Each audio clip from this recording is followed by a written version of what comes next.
Ça bouge pas plus que ça, puisque le joueur ciblé, j'ai cru comprendre qu'il ne me rejoindrait pas. Voilà. Donc c'est forcément une déception, puisque c'est un joueur, je pense, qui aurait permis à l'effectif d'avoir une arme supplémentaire offensive et dans une caractéristique différente de ce que l'on a déjà. Donc je ne dérogerai pas sur ma ligne de conduite.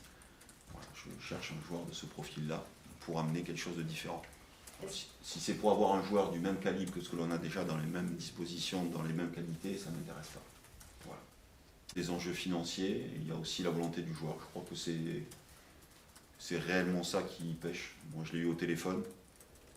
J'ai pas eu le sentiment que c'était un joueur qui avait forcément envie de rejoindre le Stade Malherbe. Donc dans ces conditions-là, je préfère qu'il aille ailleurs. Mais les marchés étrangers, pour évoquer cela, donc le barrage de la langue, moi je suis nul à ce niveau-là. Et comme j'ai besoin de beaucoup communiquer aussi avec les joueurs, comment amener un mec qui ne me comprend pas? Et là, alors il y a des exceptions, puisque l'année dernière, Anton, il avait une capacité d'adaptation très rapide, avec la volonté de parler français rapidement, mais ceux-là sont rares. Et on a eu d'autres exemples d'étrangers qui ont fait flop ici. Je pense qu'on n'est pas encore à mesure d'accueillir ce genre de joueurs. Mais les marchés sont larges, il y a les différents niveaux de championnat aussi. Donc des joueurs dans ce calibre-là, je ne sais pas s'il y en a encore, mais je pense qu'il y en a encore. Mais des joueurs. Moi, le premier credo, c'est est-ce que le joueur veut venir au Stade Malherbe? C'est celui-là. J'ai le sentiment que le joueur qui n'a pas envie de venir et qui vient parce que financièrement on est tombé d'accord, par exemple, je pense que c'est pas bien. Voilà, parce que je pars de ce principe-là, c'est déjà la volonté du joueur de venir qui fera qu'il sera en capacité de faire ce qu'on attend de lui. Ou sinon, je préfère encore une fois garder les joueurs que j'ai. Francophone ou quelqu'un qui sait parler français, ou enfin j'en sais rien, mais la priorité c'est de trouver un bon joueur. Je ferme rien. Je vous explique juste les problématiques que je peux rencontrer. Mais je ferme rien. Je suis ouvert à tout. Mais encore une fois, le projet, il n'est pas uniquement ce joueur. Le mercato hivernal est terrible, puisque ce joueur-là, comme vous l'avez dit, il faut qu'il soit compétitif tout de suite. Si je suis en train de faire travailler un joueur pour qu'il soit compétitif dans le club qui va rejoindre cet été, ça m'emmerde grandement. Ce qui s'est un peu passé.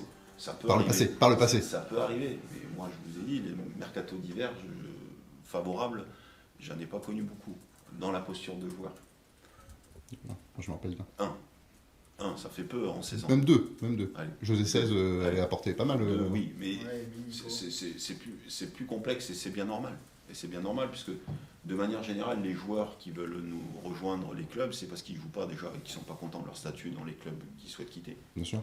Donc il y a un manque de temps de jeu, c'est une certitude. Voilà. Et des fois, il y a aussi la problématique, je viens ici parce que je sais que je vais jouer. Ça, je déteste ça. Toi, tu joueras si t'es bon déjà. D'accord. Parce que comme on est maintenant un club de niveau Ligue 2, forcément, les gens qui sont du niveau supérieur, ils se disent, moi j'étais, par exemple, je prends un exemple avec l'OL, je vous donne un exemple. Moi je suis à l'OL, je fais partie de l'effectif, mais je joue jamais, je vais arriver à Caen, je vais jouer. Attention quand même. On l'a connu justement. Voilà, attention quand même. Je ne peux pas dire aux joueurs tous les jours, écoutez, il y a de la concurrence, il faut donner le maximum pour pouvoir prétendre à jouer, et que quelqu'un qui arrive soi-disant d'une structure qui est soi-disant supérieure à la nôtre, de dire toi tu joueras quoi qu'il arrive. Non, c'est mal me connaître. Oui, mais après, toujours pareil, il faut que tout soit aligné. Et si on évoque par exemple les clubs qui performent au niveau national, ils veulent aussi conserver leurs joueurs pour monter en Ligue 2. Donc, et puis le joueur peut-être qui se sent très bien dans ce projet-là, il n'a pas forcément envie de nous rejoindre. Donc c'est ça qui est compliqué dans ce mercato hivernal. Une fois que la saison est finie, repartir sur un nouveau projet, c'est différent. Mais en plein projet, c'est toujours plus complexe.